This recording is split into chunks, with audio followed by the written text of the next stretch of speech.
You know that feeling when you have a question, maybe a debate to settle at dinner, or you just need a quick fact for work, and you turn to a search Oh, engine? yeah. Constantly. Right. You pull out your phone, you see that little blinking cursor in the search bar, and you type in your query. And when you hit enter, you expect an objective answer. You inherently trust the machine. Exactly.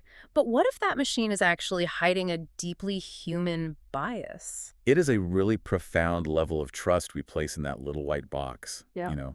We tend to view search engines as these pristine mathematical truth tellers. Yeah, we assume they're totally neutral. Right, because, I mean, it's just computer code fetching data. Mm. But the reality is far more complicated, and the mechanics behind what you actually see on your screen are heavily curated. And that is what we are getting into today. For this deep dive, we are exploring Safiya Noble's groundbreaking book, Algorithms of Oppression: How Search Engines Reinforce Racism.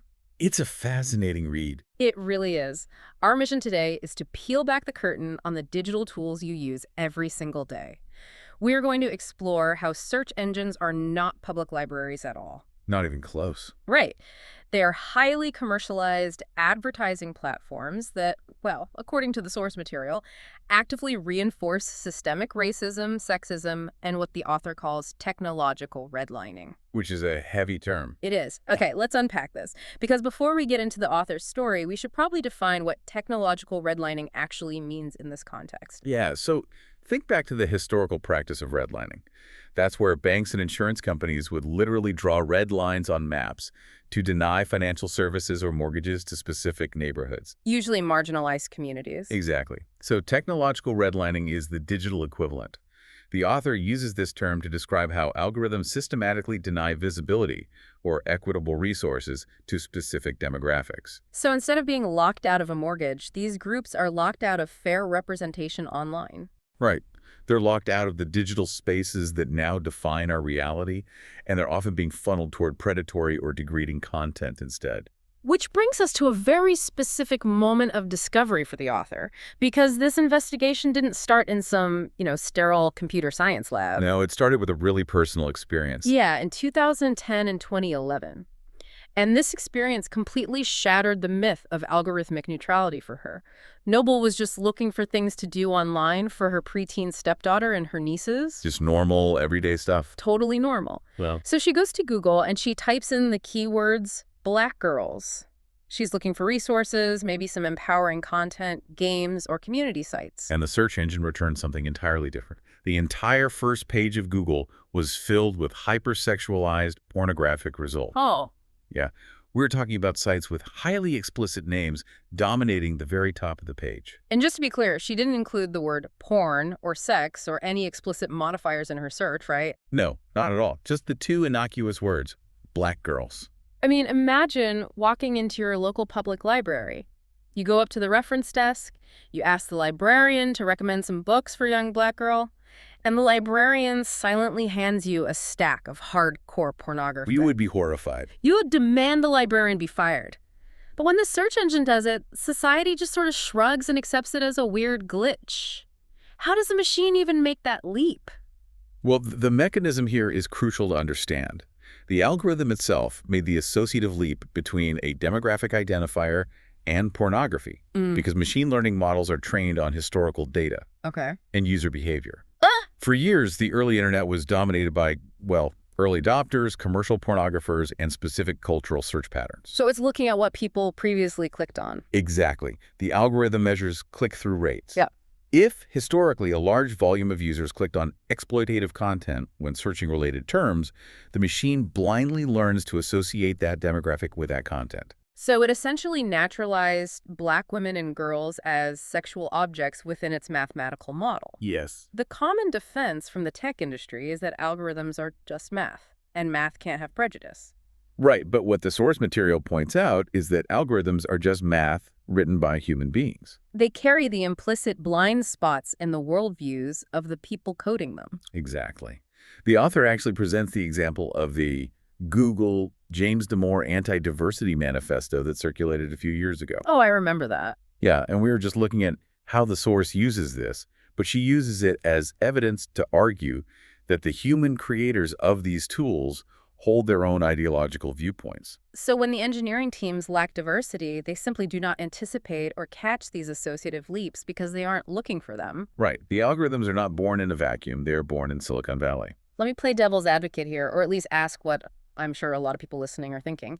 Doesn't Google just show what's popular? That is the big question. Like, if a massive amount of people on the internet are searching for that specific type of explicit content, isn't the machine just neutrally giving the people what they want? That is the popularity versus design defense. Okay. It is the most common argument used to deflect criticism, but it completely ignores how the architecture of search actually operates behind the scenes. Because it's not just a simple vote.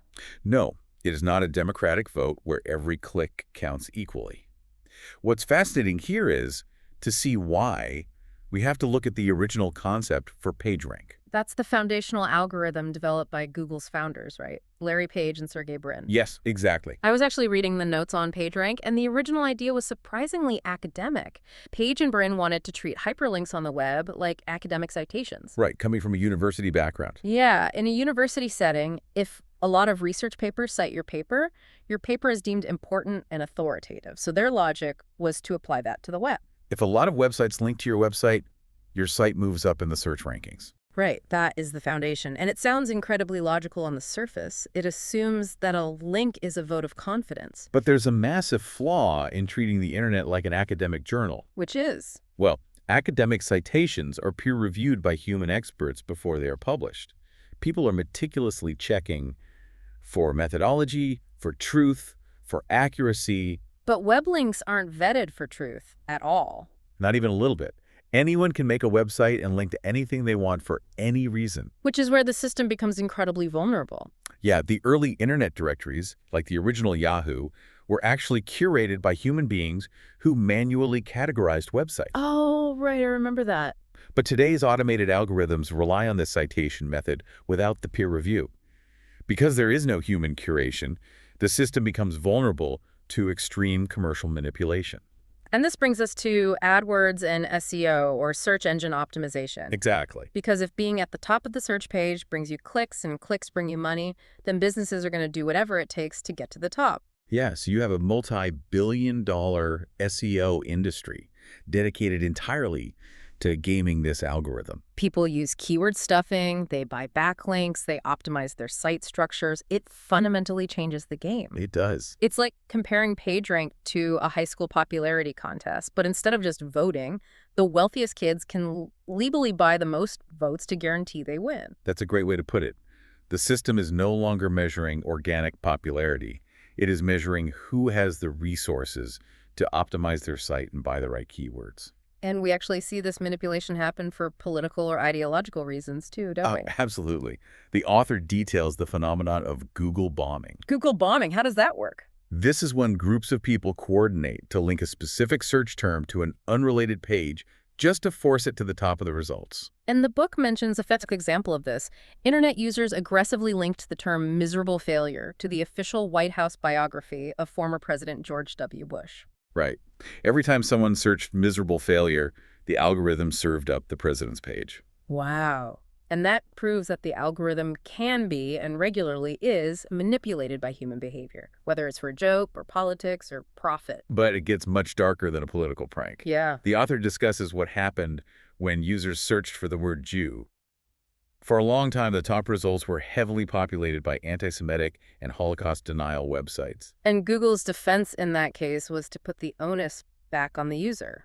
Right? Yeah, they basically argued that the word itself is often used in a derogatory way by hate groups, so those are the sites linking to it the most. Their advice was to tell users to search for Judaism instead if they wanted objective facts. They claimed they couldn't just alter an objective mathematical algorithm. But, and this is crucial, the source material points out a glaring contradiction here. A huge one. In France and Germany, where selling Nazi memorabilia or promoting Holocaust denial is strictly illegal, Google actively filters that content out of their search results to comply with local laws. They absolutely have the power to curate the results when they're forced to. They can intervene, they just choose not to in other contexts, hiding behind the excuse of being a neutral algorithm. Exactly. If this architecture is fundamentally designed to sell ads, and can be manipulated by whoever has the most money or the loudest coordinated voice, we are collectively making a massive mistake by treating a digital billboard like a trusted encyclopedia. That's the core issue. If the system is driven by clicks, cache, and optimization rather than truth or context, we have to look at the vulnerabilities. Yeah. If you can coordinate a joke about a president or buy your way to the top to sell shoes, it means the architecture is fundamentally malleable. And that vulnerability becomes incredibly dangerous when we move from offensive search terms to people's physical safety and societal norms. Yes. So let's expand the scope into those real-world harms. In 2013, there was a really powerful ad campaign by UN Women created by Mehmet Ogilvy. Oh, I know the one you're talking about. They used genuine Google auto-suggest results to make their point. They showed a search bar with the words "women shouldn't," and the algorithm's automatic suggestions, based on what it calculated as the most likely completions, were phrases like "women shouldn't vote" or "women shouldn't work." The autocomplete feature is another predictive model based on aggregate search data. Right. It tries to guess what you're going to type based on what millions of others have typed. It acts as a mirror, but a highly distorted one that amplifies the loudest, often most toxic voices. And we've seen these algorithmic failures repeatedly. Yeah, in 2015, Google Photos introduced an auto-tagging feature using algorithmic image recognition. And it was found to be automatically tagging photos of Black people as apes. I mean, how does an advanced image recognition software even make that leap? It comes down to the training data. Machine learning requires millions of data points to learn what an object is.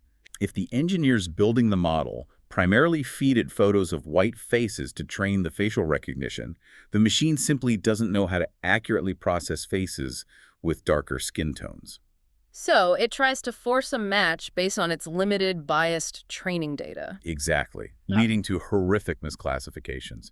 And around that same time, if you went into Google Maps and searched for the racial slur N-word house, the algorithm directed you straight to the White House. Oh my gosh. And keep in mind, this was during the Obama presidency. Yeah. The tech companies always issue apologies and label these incidents as glitches. But the source material presents an even more chilling example of how this information ecosystem operates when left unchecked. It does. The book discusses Dylan Roof, the shooter who murdered 9 Black parishioners at a church in Charleston. And just keeping our impartial lens here, according to the author's presentation of the events, Roof was radicalized online. Right. He started by typing questions about race into Google, searching for information on Black-on-white crime. And the algorithm, operating on its optimization for engagement and historical click-throughs, directed him to false information. Yeah, white supremacist propaganda. Fabricated statistics masquerading as credible news. The machine fed him what it deemed relevant based on the keywords, completely devoid of any filter for truth, historical reality, or public safety. It just kept feeding him radicalizing content because that's what kept him clicking. Exactly. And the impact extends beyond individual radicalization to the foundation of democracy itself. The outline for today's deep dive includes a vital piece of research mentioned in the source material, the Epstein and Robertson study. The study is wild. It really is. It investigated how manipulated search rankings can invisibly shift voter preferences. So, Robert Epstein and Ronald Robertson conducted experiments showing that biased search rankings can dramatically shift the voting preferences of undecided voters. Wait, how much of a shift are we talking about? In tight elections, they found that search engine manipulation could shift the voting preferences of undecided voters by 20% or more. 20%. Yes, and the most terrifying part is that the public is completely unaware it is happening. Because people trust the search engine implicitly. Right, they trust the top results. If those top results subtly favor one candidate or suppress information about another, voters' opinions shift invisibly. I think of it like a funhouse mirror. You know, it's a funhouse mirror. When you walk into the carnival tent, you expect the distortion. Yeah. But imagine if society took that mirror and installed it as the only window in your house. It heavily distorts reality, but everyone is interacting with it, assuming it's perfectly clear glass. That is a perfect analogy. And the data backs up just how much we rely on that glass. Pew Research cited in the book found that 73% of Americans trust search engines to give them accurate information. If we connect this to the bigger picture, these are absolutely not isolated glitches. They are features of a system that inherently prioritizes majority cultural dominance and engagement over accuracy. The author brings in a brilliant reference to data scientist Cathy O'Neill, who compares these opaque algorithms to the invisible mathematical models that caused the 2008 financial crash. That is a terrifying comparison. In 2008, you had highly complex math understood by very few people, operating completely in the dark. Yes. It was proprietary, unregulated, and trusted implicitly by the market until it caused massive, widespread harm to the public. Precisely. You have the exact same dynamic here. Proprietary formulas hidden behind corporate secrecy, shaping the global flow of information with zero democratic oversight. If the vast majority of people trust this tool implicitly, and the tool is provably distorting reality, shifting elections, and radicalizing individuals, how do we protect the public? You would think the tech industry would be sounding the alarm internally. Right, looking at their engineering, their product design, and our own blind spots. But instead, they point to what they call the pipeline. The pipeline. This is how the tech industry primarily responds to accusations of bias, and Noble's critique of it is razor sharp. Okay, let's get into that. In 2016, there was a major initiative where Black Girls Code, which is objectively a fantastic organization, moved into Google's New York offices. Yeah, and it was backed by massive diversity funding. On the surface, it looks like a tremendous step forward. It does. But the author points out that this initiative is built on a very specific narrative. It relies on the idea that Silicon Valley has a pipeline issue. Right. The narrative states that there just aren't enough qualified Black and Latino people out there to hire right now, and that is the sole reason why the products lack diversity and end up being biased. But the author pushes back on that hard. This raises an important question. Yeah, the author brings in Heather Hiles, an executive in the tech space who offers a brutal critique of this defense. What does she say? Hiles points out that the problem is not a lack of compelling qualified people of color. The problem is a deeply rooted exclusionary system that falsely views Silicon Valley as a pure meritocracy. Ah, I see. The industry operates on the convenient assumption that the best ideas and the best people naturally rise to the top, which intentionally ignores all the systemic barriers and biased hiring practices currently in place. Here's where it gets really interesting. Think about it like a massive factory that is actively dumping toxic waste into a local river every single day. Okay. Instead of taking responsibility, shutting down the machines, and installing filters on their own exhaust pipes today, the factory executives announce a new charity initiative. Right. They say, we're going to fund a program to teach local kids how to build water purifiers for the future. Is it really fair to expect the exact demographic being marginalized and harmed by this technology today to bear the burden of fixing it tomorrow? Wow. Yeah, the author defines this as a classic neoliberal approach. Neoliberalism, meaning what exactly in this context? It refers to the ideology of shifting structural corporate problems away from government regulation or corporate accountability and pushing them onto individuals and free market educational solutions. So by framing algorithmic oppression as a pipeline issue, Silicon Valley effectively puts the burden of fixing the problem on the youth of tomorrow. Exactly.